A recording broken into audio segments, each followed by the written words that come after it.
Tantangan permasalahan kekeringan yang khususnya terjadi di Pulau Jawa itu adalah tantangan yang paling berat karena 60% penduduk di Indonesia tinggal di Jawa. Jawa sejak tahun 1995 telah terjadi krisis air. Artinya ketersediaan air yang ada itu lebih kecil dari total kebutuhannya. Dari tahun 95, Jawa, Bali, dan Nusa Tenggara itu sudah defisit dibandingkan dengan pulau-pulau yang lain. Tren ke depan akan semakin meningkat karena seiring dengan perubahan iklim global yang telah memberikan pengaruh sangat nyata terhadap pola curah hujan.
Pemenuhan air baik secara kuantitas maupun kualitas. Nah, terkait lingkungan tadi tentu sangat berdampak pada pemenuhan air baik di aspek dunia tanpa kelaparan, kemudian akses akan air bersih, itu di aspek kualitasnya. Nah, historicalnya, data sepanjang tahun dari waktu ke waktu tentu kuantitas cenderung tetap atau cenderung turun bahkan.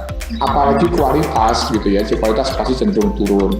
Titik kritis di negara kita yang bermusim kemarau dan hujan terkait kekeringan dan kerusakan lingkungan terutama di bidang air atau sumber daya air tentu pada saat musim kemarau. Pada saat kemarau airnya kecil, polutan atau kerusakan itu impact-nya pada kualitas air menjadi sangat dominan. Tentang proyek-proyek yang saya kira tanda kutip kurang bersahabat pada lingkungan, tiap kian tahun saya pikir akan semakin terkikis karena pentingnya kesadaran dan regulasi yang ada bahwa setiap proyek, setiap pembangunan harus memperhatikan tentang analisa tentang dampak lingkungannya, sehingga sekecil mungkin proyek yang ada, entah itu reklamasi pantai, entah pembangunan bendungan sekalipun pasti diharapkan berdampak lingkungan yang sekecil mungkin. Memang diizinkan sesuai regulasi pemerintah tetap menjadi kawasan pengembangan daratan, ya amdalnya, ya IPA-nya harus dilakukan dengan sebaik-baiknya.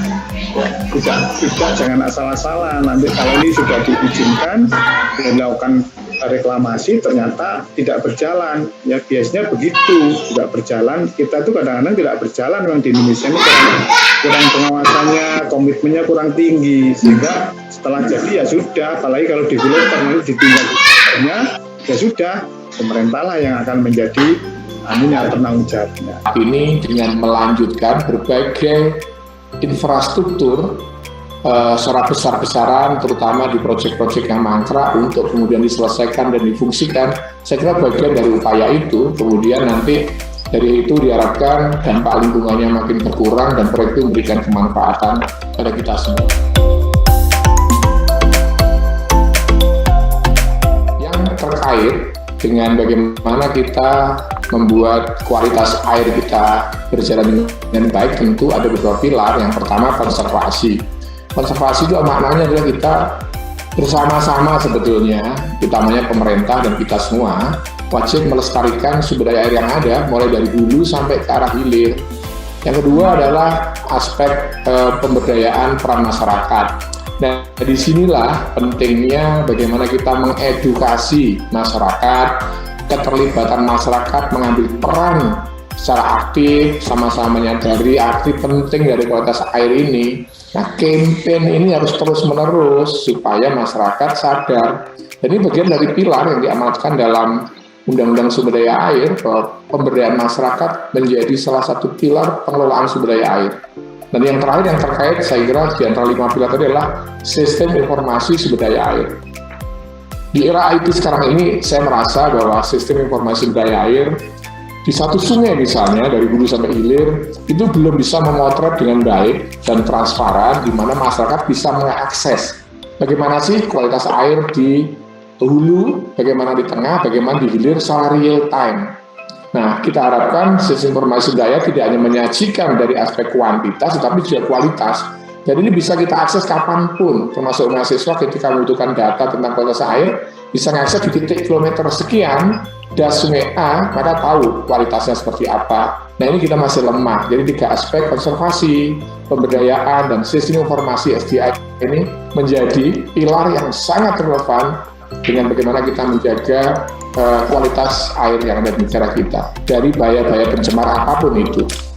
Menurut saya, kalau pemerintah daerah kelihatannya masih konsentrasi ke kuantitas air, menangani banjir, ya, menangani genangan. Itu di beberapa pemerintah daerah masih konsentrasi, sehingga belum konsentrasi ke kualitas air, pencemaran airnya. Mestinya kan misalkan rumah itu yang menghadap sungai, atau kalau tidak menghadap ipal komunalnya. Ini kan ipal komunal juga nggak ada, ya, berbeda dengan zaman Belanda. Saya pernah lihat Jalan Ijen itu 75B kalau nggak salah itu dari domestik 5 domestik sudah ada ipalnya kecil, ya, ipal kecil dan sederhana sekali, sehingga yang keluar ke selokan luar itu sudah cukup jernih. Nah, mungkin ini perlu edukasi dan kemauan pemerintah mestinya sudah bergeser dari menangani kuantitas menjadi penanganan ke kualitas.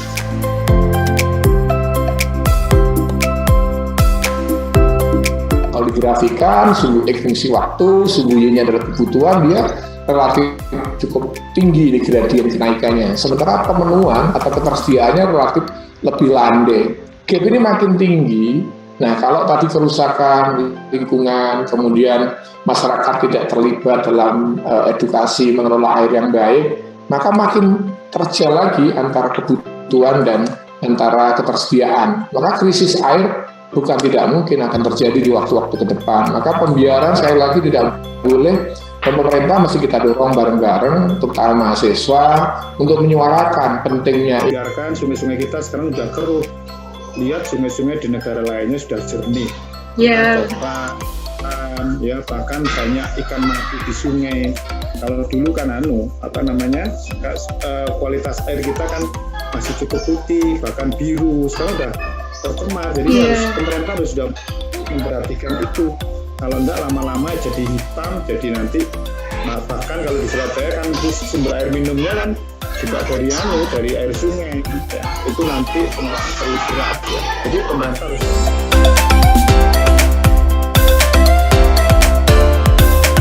masyarakat ini terkait kesadaran pada pentingnya menjaga kelestarian sumber daya air, terutama dari segala limbah yang ada, bisa limbah rumah tangga. Paling praktis, jangan buang sampah seenaknya, jangan buang sampah atau kotoran di sungai. Makanya sekarang lagi ada konsep namanya pentahelik dulu, ya. Semua nggak bisa diselesaikan dengan satu pemerintahan. Jadi pentahelik itu kan pemerintah, pengusaha, masyarakat, dunia bisnis, jualan pendidikan, wartawan itu jadi satu. Jadi harus jadi satu, sekarang kita harus kompak. Nggak bisa lagi kita mengandalkan pemerintah, harus pemberdayaan ditingkatkan. Makanya di Malang ini ada program namanya GAS. GAS itu gerakan angkat sampah dan sedimen. Itu dalam rangka mengurangi banjir, kuantitasnya juga sampahnya untuk kualitasnya. Gerakan angkat sampah dan sedimen, dan ini sudah berjalan di Malang. Saluran-salurannya, ada bantalnya, sampah-sampah di sungai. Paling nggak sekarang sudah lumayan. Jadi peran-peran seperti itulah yang harus digalakkan. Khususnya mahasiswa harus berperan maksimal di sini. Karena pentahelik itu juga dunia pendidikan.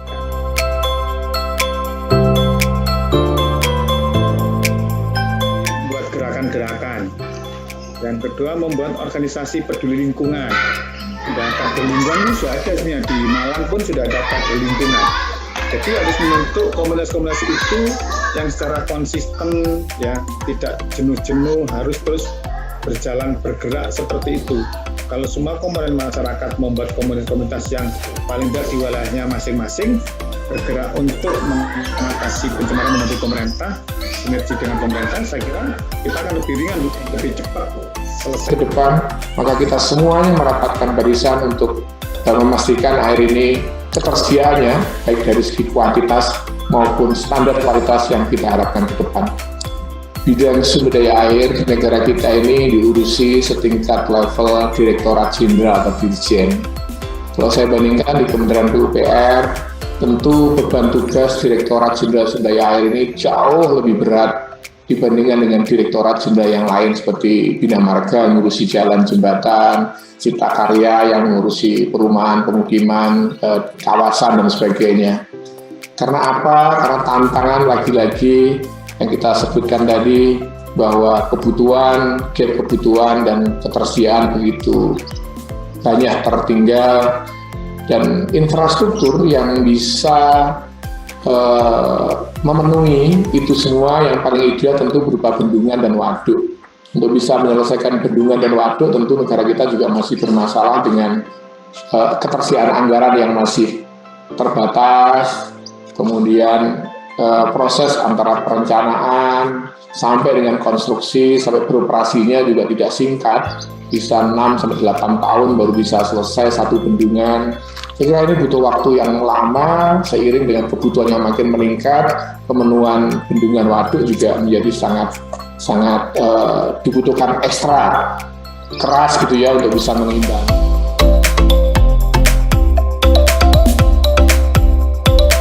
Bersama, karena air adalah dari kita, untuk kita, dan untuk kita semuanya. Ya. Saya memberi pesan kepada para masyarakat pengguna, sesuatu yang menyebabkan pencemaran, tolong dibuang di tempatnya yang sudah sesuai dengan masing-masing peruntukannya. Misalkan, itu kalau sampah plastik, tempatkan ke sampah plastik tempatnya. Kalau itu adalah sampah yang organik, masukkan organik. Kalau itu sampah dari buangan, tempatkan di tempatnya. Sehingga masing-masing mulai menjaga diri masyarakat itu. Rumahnya, pipa-nya kecil-kecilan. Kalau itu bisa cepat. Kemudian himbauan saya kepada masyarakat, ya disiplin. Jangan buang sampah sembarangan, harus disiplin sekali, jangan buang sampah di selokan, jangan buang sampah di sungai, karena sungai itu tempat pembuangan sampah. Sungai itu adalah sumber untuk kehidupan masyarakat, jangan dibalik, sungai menjadi tempat pembuangan kotoran dan sampah. Menurut saya, kekeringan merupakan masalah yang seharusnya segera diselesaikan. Karena seperti yang kita ketahui, kekeringan membawa dampak yang merugikan dan mengganggu, baik bagi makhluk hidup itu sendiri maupun bagi jalannya kehidupan. Ancaman alami yang udah ada di Indonesia itu kita perparah dengan tindakan-tindakan kita secara antropogenik.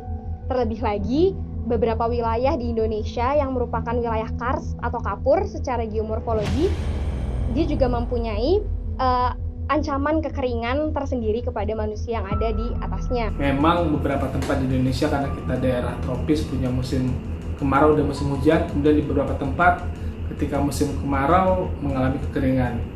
Tetapi yang kita sayangkan adalah daerah yang seharusnya atau yang sebelum-sebelumnya tidak mengalami kekeringan, tetapi pada saat musim kemarau sekarang atau belakangan mengalami kekeringan. Kekeringan ini tidak bisa dipungkiri, kekeringan ini terjadi karena isu climate change atau pemanasan global yang terjadi karena